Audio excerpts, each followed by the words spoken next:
Hi hello friends, welcome back my channel. ನೀವು ಕೂಡ ಈ ಯಾವ ಒಂದು ಹೊಸ ವಿಡಿಯೋನ ಇವತ್ತು ನಾನು ಹೇಳ್ಕೊಡ್ತಾ ಇದ್ದೀನಿ ಅಂತ ನೋಡಬೇಕಾದ್ರೆ ನೀವು ಕೂಡ ಈ ಒಂದು ವಿಡಿಯೋನ ಸ್ಕಿಪ್ ಮಾಡದೆ ಪೂರ್ತಿಯಾಗಿ ನೋಡಿ. ಹಾಗೂ ನಿಮಗೂ ಕೂಡ ಈ ಒಂದು ವಿಡಿಯೋ ಇಷ್ಟವಾದರೆ ಲೈಕ್ ಆ್ಯಂಡ್ ಸಬ್ಸ್ಕ್ರೈಬ್ ಮಾಡಿ, ಹಾಗೂ ಎಲ್ರಿಗೂ ಶೇರ್ ಮಾಡದೆ ಹೋಗಬೇಡಿ.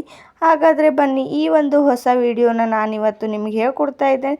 ನಾನು ಇಲ್ಲೊಂದು ಕಬ್ಬಿಣದ ಚಿಕ್ಕ ಕಡಾಯಿನ ಯೂಸ್ ಮಾಡ್ಕೋತಾ ಇದ್ದೇನೆ. ನೋಡ್ಬೋದು ನೀವು ಕೂಡ, ನಾನು ಆಲ್ರೆಡಿ ಗ್ಯಾಸ್ ಮೇಲೆ ಇಟ್ಕೊಂಡಿರೋದು. ಹಾಗೂ ಇದು ಗ್ಯಾಸ್ನ ಲೋ ಫ್ಲೇಮಲ್ಲಿ ಇಟ್ಕೊಳ್ಳಿ. ಹಾಗೆ ನಾನು ಇಲ್ಲಿ ಅಗಸೆ ಬೀಜನ ಯೂಸ್ ಮಾಡ್ಕೋತಾ ಇದ್ದೇನೆ. ಇವತ್ತು ನಾನು ಯಾವುದೇ ಒಂದೇ ಒಂದು ಇಂಗ್ರೀಡಿಯೆಂಟ್ಸ್ನಿಂದ ನಮ್ಮ ಹೇರ್ ಹೇಗೆ ಕೂದಲು ಉದ್ದವಾಗಿ ಹಾಗೂ ಎಷ್ಟೇ ವೈಟ್ ಹೇರ್ಸ್ ಇದ್ದರೂ ಕೂಡ ಬ್ಲ್ಯಾಕ್ ಆಗಿ ಪರಿವರ್ತನೆ ಮಾಡುವಂಥ ಈ ಅಗಸೆ ಬೀಜದಿಂದ ನಾವು ಎಷ್ಟೆಲ್ಲ ಲಾಭವನ್ನು ಪಡ್ಕೊಳ್ಬೋದು ಅಂತ ನಾನಿವತ್ತು ನಿಮಗೆ ತೋರಿಸ್ಕೊಡ್ತಾ ಇದ್ದೇನೆ. ಅಗಸೆ ಬೀಜ ಎಲ್ಲ ಚೆನ್ನಾಗಿ ಹುರಿದು ಚಟಪಟ ಅಂದು ಎಲ್ಲ ಕೆಳಗಡೆ ಬೀಳುತ್ತೆ ಅಂತ ನಾನು ಹೀಗೆ ಒಂದು ಪ್ಲೇಟ್ನ ಅದ್ರ ಮೇಲೆ ಮುಚ್ಕೊಳ್ತಾ ಇದ್ದೇನೆ. ನೀವು ಕೂಡ ಹೀಗೆ ಮುಚ್ಕೊಳ್ಳಿ, ಯಾಕಂದರೆ ಗ್ಯಾಸ್ ಮೇಲೆ ಎಲ್ಲ ಕಡೆ ಬಿದ್ದು ವೇಸ್ಟ್ ಆಗುತ್ತೆ ಅಂತ. ಹಾಗೆ ಮುಚ್ಚಿದ ನಂತರ ಚೆನ್ನಾಗಿ ಹುರ್ಕೊಳ್ಳುತ್ತೋ ಕೂಡ. ಆದ ಕಾರಣ ನಾನು ಇದನ್ನು ಸ್ವಲ್ಪ ಹೊತ್ತು ಹೀಗೆ ಪ್ಲೇಟ್ನ ಮುಚ್ಚಳವನ್ನು ಹೀಗೆ ಮುಚ್ಕೊಂಡು ಇಟ್ಕೊಂಡಿದ್ದೆ. ಅಗಸೆ ಬೀಜದಿಂದ ಕೂಡ ಎಷ್ಟೆಲ್ಲ ಲಾಭಗಳಿವೆ ಅಂತ ಎಷ್ಟೋ ಜನಕ್ಕಂತೂ ಗೊತ್ತೇ ಇಲ್ಲ. ಆದರೆ ನಾನಿವತ್ತು ನಿಮಗೆ ಹೇಳ್ಕೊಡ್ತೇನೆ. ಅಗಸೆ ಬೀಜದಿಂದ ಕೂದಲು ಉದ್ದವಾಗಿ ಹಾಗೂ ಎಷ್ಟೇ ಹೇರ್ ಡ್ಯಾಮೇಜ್ ಆದರೂ ಅರ್ಧದಲ್ಲೇ ಕಟ್ಟಾಗಿದ್ರೂ ಕೂಡ ಅದು ಉದ್ದವಾಗಿ ಬೆಳೆಯಲು ಹಾಗೂ ಬುಡದಿಂದ ಕೂಡ ಉದ್ದವಾಗಿ ಬೆಳೆಯಲು ಕೂಡ ಈ ಅಗಸೆ ಬೀಜ ನಾವು ಹೆಲ್ಪ್ ಮಾಡುತ್ತೆ ನಮಗೆ. ಹಾಗೂ ಈ ಅಗಸೆ ಬೀಜದಿಂದ ಎಷ್ಟೇ ಡ್ಯಾಂಡ್ರಫ್ ಆದರೂ ಕೂಡ, ಎಷ್ಟೇ ರಫ್ ಆಗಿ ನಮ್ಮ ಕೂದಲು ಒಬ್ರೊಬ್ರದ್ದು ಎಷ್ಟು ರಫ್ ಆಗಿರುತ್ತೆ ಅಂದರೆ ಹೇಳೋಕ್ಕೆ ಆಗಲ್ಲ, ಅಷ್ಟು ರಫ್ ಆಗಿರುತ್ತೆ. ಅದರಿಂದ ಕೂಡ ನಮ್ಮ ಕೂದಲು ಸಾಫ್ಟ್ ಆಗಿ ಹಾಗೂ ಶೈನಿ ಆಗಿ ಕೂಡ ಕಾಣಿಸಲು ತುಂಬಾ ಹೆಲ್ಪ್ಫುಲ್ ಆಗಿ ಈ ಒಂದು ಅಗಸೆ ಬೀಜ ನಮಗೆ ಯೂಸ್ ಮಾಡ್ಕೊಳ್ಳೋಕ್ಕೆ ಆಗುತ್ತೆ. ನೋಡ್ಬೋದು, ಈಗ ನಾನು ಹಾಗೆ ಮುಚ್ಚಿಟ್ಟಿದ್ದೆ ಆ ಪ್ಲೇಟ್ನ. ಆದ ಕಾರಣ ಎಷ್ಟು ಚೆನ್ನಾಗಿ ಹುರಿದಿದೆ ಅಂತ. ಆದರೂ ಕೂಡ ಎಣ್ಣೆ ಬಿಡೋವರೆಗೂ ನಾನು ಇದನ್ನು ಚೆನ್ನಾಗಿ ಹುರ್ಕೊಳ್ತೇನೆ. ನೋಡ್ಬೋದು, ಈಗ ಕೂಡ ಸ್ವಲ್ಪ ಸ್ವಲ್ಪ ಎಣ್ಣೆ ಬಿಟ್ಕೊಳ್ತಾ ಇರೋದಂತ. ಈ ಒಂದು ಇಂಗ್ರೀಡಿಯೆಂಟ್ಸ್ ಇದ್ದರೆ ಸಾಕು, ನಮ್ಮ ವೈಟ್ ಹೇರ್ಸ್ ಎಷ್ಟೇ ಇದ್ದರೂ ಕೂಡ ಬ್ಲ್ಯಾಕ್ ಮಾಡ್ಕೊಳ್ಬೋದು. ಹಾಗೂ ಈ ಒಂದು ಇಂಗ್ರೀಡಿಯೆಂಟ್ಸ್ನ ನಾವು ಎಷ್ಟು ದಿನ ಬೇಕಾದರೂ ನಾವು ಹೀಗೆ ಒಂದು ಪೌಡರ್ನ ಮಾಡಿಕೊಂಡು ಎಷ್ಟೇ ದಿನ ಬೇಕಾದರೂ ಎಷ್ಟು ತಿಂಗಳಿದ್ರೂ ಕೂಡ ಇದು ಏನು ಕೆಟ್ಟೋಗೋದಿಲ್ಲ. ನಾವು ಒಂದು ಡಬ್ಬಿಯಲ್ಲಿ ಸ್ಟೋರ್ ಮಾಡಿ ಕೂಡ ಇಟ್ಕೊಳ್ಬೋದು. ನೋಡ್ಬೋದು ಈಗ ಎಷ್ಟು ಚೆನ್ನಾಗಿ ಹುರಿದಿದೆ ಅಂತ. ಅಗಸೆ ಬೀಜ ಅಂತ ಕೂಡ ಕಾಣಿಸ್ತಾ ಇಲ್ಲ, ಅಷ್ಟು ಚೆನ್ನಾಗಿದು ಬ್ಲ್ಯಾಕ್ ಆಗಿರೋದು ನೀವು ಕೂಡ ನೋಡ್ಬೋದು.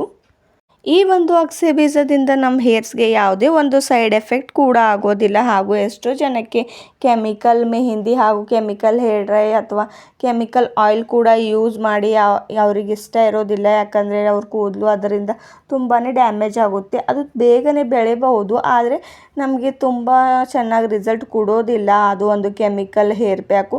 ಆದ ಕಾರಣ ನೀವು ಕೂಡ ಹೀಗೆ ಮನೆಯಲ್ಲಿ ಯೂಸ್ ಮಾಡಿದರೆ ನಿಮಗೆ ಸ್ವಲ್ಪ ಲೇಟಾಗಿ ರಿಸಲ್ಟ್ ಕೊಡ್ಬೋದು, ಆದರೆ ಇದು ಪರ್ಮನೆಂಟಾಗಿ ಉಳ್ಕೊಳ್ಳುತ್ತೆ. ನಮಗೆ ಯಾವುದೇ ಒಂದು ಸೈಡ್ ಎಫೆಕ್ಟ್ ಕೂಡ ಬೀರೋದಿಲ್ಲ ಅಂತ ನಿಮಗೆ ಇವತ್ತು ಹೇಳ್ಕೊಡ್ತಾ ಇದೆ ಈ ಒಂದು ಹೇರ್ ಪ್ಯಾಕ್ನ.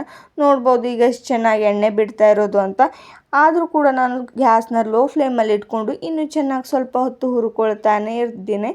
ನೀವು ಕೂಡ ಹೀಗೆ ನೋಡ್ಬೋದು. ಈಗಂತೂ ಎಷ್ಟು ಎಣ್ಣೆ ಬಿಟ್ಟಿದೆ ಅಂತ ನಿಮಗೂ ಕೂಡ ಕಾಣಿಸುತ್ತೆ, ಅದೆಲ್ಲ ಕಡೆಗೆ ಎಷ್ಟು ಚೆನ್ನಾಗಿ ಬಿಟ್ಕೊಂಡಿದೆ ಅಂತ. ಹಾಗೆ ಈ ಒಂದು ಕಬ್ಬಿಣದ ಕಡಾಯಿ ಎಲ್ಲ ಕಡೆಗೂ ಬ್ಲ್ಯಾಕ್ ಆಗಿರೋದು ಅಂತೂ ನೋಡ್ಬೋದು. ನಾ ಹೀಗೆ ಸ್ಪೂನ್ದಿಂದ ಕೂಡ ನಿಮಗೆ ತೋರಿಸ್ತಾ ಇದ್ದೇನೆ. ಹಾಗೂ ಎಣ್ಣೆ ಕೂಡ ಚೆನ್ನಾಗಿ ಬಿಟ್ಟಿದೆ. ಈ ಒಂದು ಸ್ಪೂನ್ನ ಸಹಾಯದಿಂದ ಕೂಡ ಹೀಗೆ ಮ್ಯಾಶ್ ಮಾಡಿದರೆ ಸಾಕು, ಎಷ್ಟು ಚೆನ್ನಾಗಿ ಕಾಣಿಸುತ್ತೆ ಅಂದರೆ. ಇದಕ್ಕೆ ಯಾವುದೇ ಒಂದು ಮಿಕ್ಸಿ ಜಾರ್ ಕೂಡ ಬೇಕಾಗೋದಿಲ್ಲ ಇದು ಪೌಡರ್ ಮಾಡ್ಕೊಳ್ಳೋದಕ್ಕೆ. ಆದ ಕಾರಣ ನಾನು ಇದೇ ಪ್ಯಾನ್ ಒಳಗಡೆನೆ ನಾನು ನಿಮಗೆ ಮಿಕ್ಸಿನ ಮಾಡಿ ತೋರಿಸಿದ್ದೇನೆ. ಆದರೆ ಇದನ್ನು ಸ್ವಲ್ಪ ಒಂದು 5 ನಿಮಿಷ ಒಳಗೆ ತಣ್ಣಗಾಗಲು ಬಿಡಬೇಕು ನಾವು, ಯಾಕಂದರೆ ಬಿಸಿಯಾಗಿರುತ್ತೆ ಅಲ್ವ. ನೋಡ್ಬೋದು ಹೀಗೆ ನಾನು ಇದನ್ನು ಎಷ್ಟು ಚೆನ್ನಾಗಿ ಒಂದು ಕುಟ್ಟೋ ಕಲ್ಲಿನ ಸಹಾಯದಿಂದ ಹೀಗೆ ಕುಟ್ಕೊಳ್ತಾ ಇದ್ದೇನೆ ಅಂತ. ಈ ಒಂದು ಹೇರ್ ಪ್ಯಾಕ್ ಮಾಡೋದು ತುಂಬಾ ಈಸಿ ಹಾಗೂ ತುಂಬಾ ಬೇಗ ಕೂಡ ಆಗುತ್ತೆ. ಒಂದು 5 ನಿಮಿಷ ಕೂಡ ಹತ್ತೋದಿಲ್ಲ, ಅಷ್ಟು ಬೇಗ ಆಗುತ್ತೆ. ನೋಡ್ಬೋದು ಎಷ್ಟು ಚೆನ್ನಾಗಿ ಬ್ಲ್ಯಾಕ್ ಆಗಿರೋದು ಅಂತ. ನಮ್ಮ ಕೈಗೆ ಹಚ್ಚಿ ಕೂಡ ನಾನು ತೋರಿಸ್ತಾ ಇದ್ದೇನೆ. ಹಾಗೂ ನಾನು ಈ ಕೈಗೆ ಹಚ್ಚಿರೋದು ನಿಮಗೆ ಪ್ರೂವ್ ಕೂಡ ಮಾಡಿ ತೋರಿಸ್ತೇನೆ, ತೊಳೆದು ಕೂಡ. ಅದು ಕೂಡ ಒಂದು ಪ್ಲೇಟಲ್ಲಿ ನೀರು ಹಾಕಿ ತೊಳೆದು ಕೂಡ ತೋರಿಸ್ತೇನೆ ನಿಮಗೆ. ಆಮೇಲೆ ಅದು ಎಷ್ಟೇ ಕಲರ್ ಇದ್ದರೂ ಕೂಡ ಹೋಗೋದೇ ಇಲ್ಲ. ಕೈಗೆ ಹಚ್ಚಿದ್ರೇ ಹೋಗ್ತಾ ಇಲ್ಲ, ಆದ ಕಾರಣ ತಲೆಗೆ ಹಚ್ಚಿದ್ರೆ ಹೋಗುತ್ತಾ? ನೀವೇ ಒಂದು ಸಲ ಆದರೂ ಯೋಚನೆ ಮಾಡಿ ನೋಡ್ಬೋದು. ನೋಡ್ಬೋದು ಎಷ್ಟು ಚೆನ್ನಾಗಿ ಬ್ಲ್ಯಾಕ್ ಆಗಿದೆ ಅಂತ. ಹಾಗೂ ಈ ಒಂದು ಹೇರ್ ಪ್ಯಾಕ್ನ ಈಗಂತೂ ಚಿಕ್ಕ ಮಕ್ಕಳಿಗಂತೂ ತುಂಬಾ ವೈಟ್ ಹೇರ್ಸ್ ಆಗ್ತಾ ಇದೆ, ಪ್ರೋಟೀನ್ಸ್ಗಳ ಕಡಿಮೆ ಇರೋ ಕಾರಣ. ಆದ್ದರಿಂದ ಅವರಿಗೂ ಕೂಡ ಈ ಒಂದು ಹೇರ್ ಪ್ಯಾಕ್ನ ಹಚ್ಚಿದ್ರೆ ಸಾಕು. ಅದು ಕೂಡ ತಲೆ ತೊಳ್ಕೊಂಬೋ ಅಗತ್ಯ ಕೂಡ ಇಲ್ಲ. ನಾನು ಇದರಲ್ಲಿ ಸ್ವಲ್ಪ ಕೊಬ್ಬರಿ ಎಣ್ಣೆ ಅಥವಾ ನೀವು ಇದರೊಳಗೆ ಸಾಸಿವೆ ಎಣ್ಣೆ ಕೂಡ ಸೇರಿಸ್ಬೋದು. ನೋಡ್ಬೋದು ಈಗ ಅಂತೂ ಎಷ್ಟು ಬ್ಲ್ಯಾಕ್ ಆಗಿ ಕಾಣಿಸುತ್ತೆ ಅಂತ. ಹೀಗೆ ಮಾಡಿ ನೀವು ಹಚ್ಕೊಳ್ಬೋದು. ಅಥವಾ ನಿಮಗೆ ಯಾವಾಗ ಬೇಕು ಆ ಪೌಡರ್ನ ಹಾಗೆ ಸ್ಟೋರ್ ಮಾಡಿಟ್ಕೊಂಡು ನಿಮ್ಗೆ ಯಾವಾಗ ಯೂಸ್ ಮಾಡ್ಕೊಳ್ಬೇಕು ಆವಾಗ ಕೂಡ ನೀವು ಹೀಗೆ ಎಣ್ಣೆನ ಅದರೊಳಗೆ ಹಾಕ್ಕೊಂಡು ನೀವು ಯೂಸ್ ಮಾಡ್ಕೊಳ್ಬಹುದು. ನಾನು ನಿಮಗೆ ಮೊದಲೇ ಹೇಳಿದ್ದೆ ಅಲ್ವಾ, ಇದನ್ನು ನಿಮಗೆ ತೊಳೆದು ಕೂಡ ತೋರಿಸ್ತೇನೆ ಅಂತ.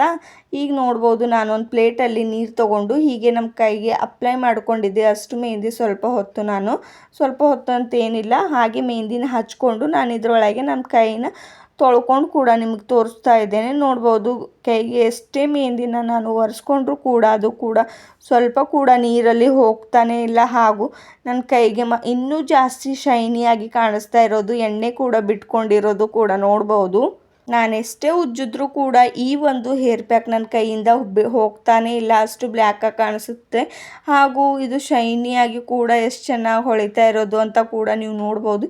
ಈ ಒಂದು ಹೇರ್ ಪ್ಯಾಕ್ನ ಹಚ್ಕೊಂಡು ನಾವು ಏನು ಪದೇ ಪದೇ ತಲೆ ಸ್ನಾನ ಮಾಡ್ಕೊಳ್ಳೋದು ಬೇಕಾಗಿಲ್ಲ. ನಮಗೆ ಎಲ್ಲೆಲ್ಲಿ ವೈಟ್ ಹೇರ್ಸ್ ಇರುತ್ತೆ ಹಾಗೂ ನಾವು ಬುಡದಲ್ಲಿ ಕೂಡ ಇದನ್ನು ಅಪ್ಲೈ ಮಾಡ್ಕೊಳ್ಬೋದು.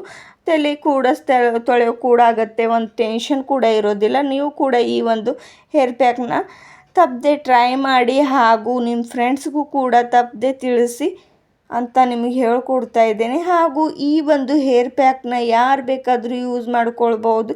ಎಷ್ಟೇ ವಯಸ್ಸಾದರೂ ಕೂಡ ಅವರು ಕೂಡ ಹೀಗೆ ಮಾಡಿಕೊಂಡು ಹೀಗೆ ಅಪ್ಲೈ ಕೂಡ ಮಾಡ್ಕೊಳ್ಬೋದು. ಜೆಂಟ್ಸ್ ಲೇಡೀಸ್ ಅಂತ ಏನೂ ಇಲ್ಲ, ನೀವು ಯಾರು ಬೇಕಾದರೂ ಅಪ್ಲೈ ಮಾಡ್ಕೊಳ್ಬೋದು. ಜೆಂಟ್ಸ್ಗೆ ಅವರು ಬಿಯರ್ಡ್ಸ್ಗೂ ಕೂಡ ಈ ಒಂದು ಹೇರ್ ಪ್ಯಾಕ್ನ ಅಪ್ಲೈ ಮಾಡ್ಕೊಳ್ಬೋದು. ನೋಡ್ಬೋದು ಹೀಗೆ ನೀವು ಎಲ್ಲೆಲ್ಲಿ ನಿಮ್ಮ ವೈಟ್ ಹೇರ್ಸ್ ಇದೆ ಅಂತ ಅಲ್ಲೆಲ್ಲಿ ಅಪ್ಲೈ ಮಾಡ್ಕೊಳ್ಳಿ. ಹಾಗೂ ನಿಮಗೂ ಕೂಡ ಈ ಒಂದು ವಿಡಿಯೋ ಇಷ್ಟವಾದರೆ ಸಬ್ಸ್ಕ್ರೈಬ್ ಆ್ಯಂಡ್ ಲೈಕ್ ಮಾಡದೆ ಹೋಗಬೇಡಿ. Thank you.